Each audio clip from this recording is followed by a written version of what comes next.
Hello and welcome back, and do apologise for the mess here. I'm doing a big clean out, but hello. I got some really interesting comments on the Fellowship of Thering video, and I want to go over them. Particularly one, because I think it inspires a whole talking point here. Social media brain rot is real. Twitter brain rot is real. I get some great comments, and the comments I got on the Fellowship video is quite fascinating. One of them especially is fascinating, and I'm going to read out part of it for you because I think you guys will find it really interesting. And it really does sum up. This person is a long-time subscriber, so thank you for this comment. You inspired this video. I didn't intend to make it. The actual technical term for describing such troglodytes is either narcissist or flying monkey in action. Yes, narcissism amongst the Rings of Power community is quite big. From a more abstract perspective, I find this FOS, Fellowship of Thering, social media biotrope, how it has evolved, truly fascinating. The need for approval, self-validation with an outgoing aggressive projection is quite a combo. Upon closer inspection, one might come to the conclusion that the whole thing is not about Tolkien and his works. It's more like these people found a banner in which under that they can gather. That is very true. Like, we are tribal. We are definitely tribal. And that's a fascinating thing. We haven't really changed since we were chasing things with pointy sticks. We like people that reflect us. And human nature is we prefer an echo chamber. And that's just human nature. I like challenge. I like discussion, but other people don't. And it's interesting because I'm viewed as the problem. You know, apparently I'm a right-wing reactionary. Oh, you don't know me at all.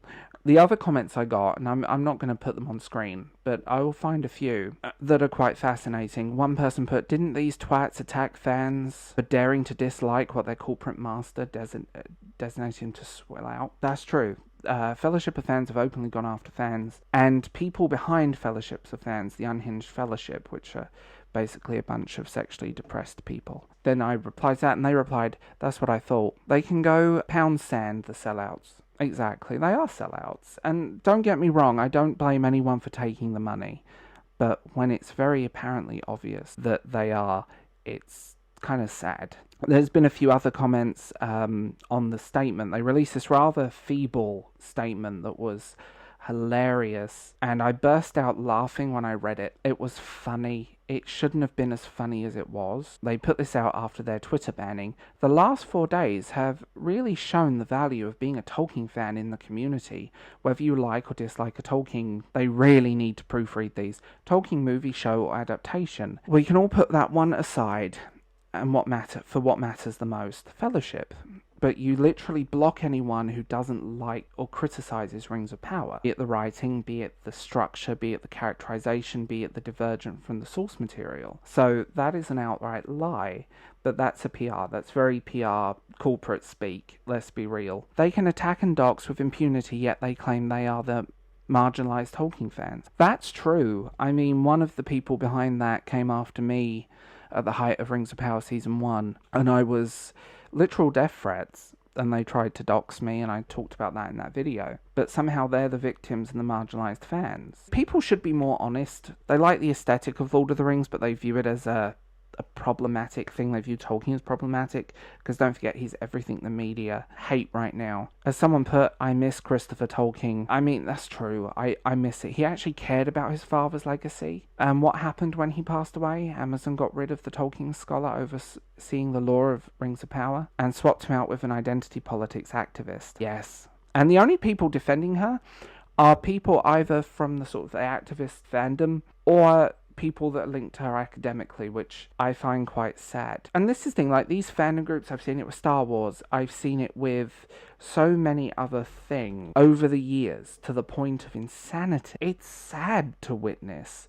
Another comment was, any fan who sells his soul to the very company humiliating Tolkien is not a true fan. Yes. I mean, the whole situation is kind of feeble, kind of pathetic. The ego, the narcissism. It's interesting because a lot of these people that run these sites, if you go back through their Twitter histories, you will find Amazon is an evil corporation. You cannot support Amazon. You are a capitalist nightmare if you support Amazon, and evil, evil, evil.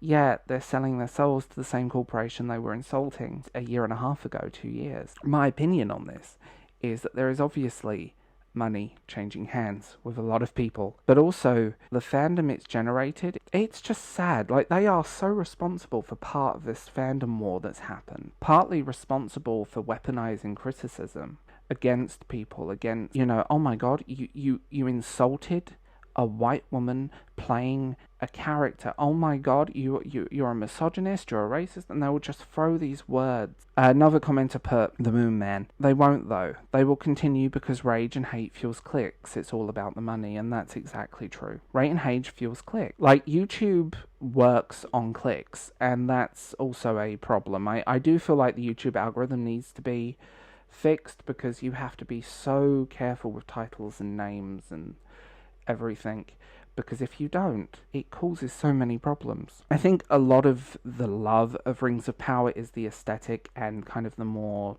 adult side of the fandom, if you get my drift. There's a lot of pornography that's trickling out, and it's kind of sad to witness and kind of sad to see, really. These people don't care about Tolkien, they care about themselves, and they want validation, and they want to see themselves in something that was written nearly 100 years ago. The world has changed fundamentally. Not everything has to be written or reinterpreted with a modern eye, because how we write, how we change social constructs, social mobility, social structure has changed fundamentally, but underneath it all, we are still tribal little people that want to chase things with pointy sticks and chase each other with pointy sticks. It's actually a really sad state to be in, because the division in the fandom has been caused, especially on Twitter, because Twitter is just a rat's nest of individuals. These people have created this atmosphere, and they're responsible for it. They are responsible for so much that has gone down that it's just terrifying. I had a crazy stalker who came after me for daring to criticize his actions, calling a person out on their actions. Why can you get away with it? Why is it okay for you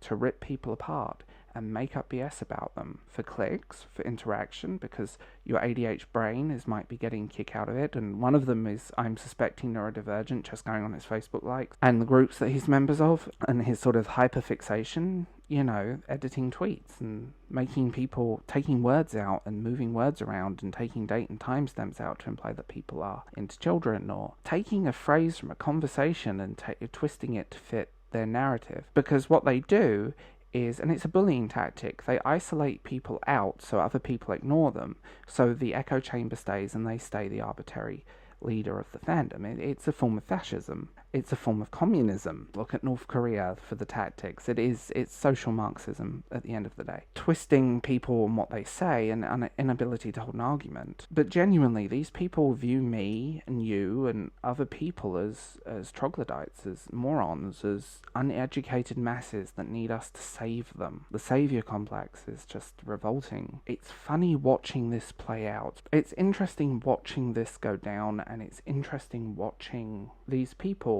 with a severe intellectual superiority complex, which is intellectual superiority is something I cannot stand in people. People are ultimately tribal. People want to see themselves, and it's kind of sad. If you have to see yourself in every piece of media you consume, there's a major problem. So there we go. Great comments. Keep them coming. They've been amazing. I hope that you guys have a wonderful day.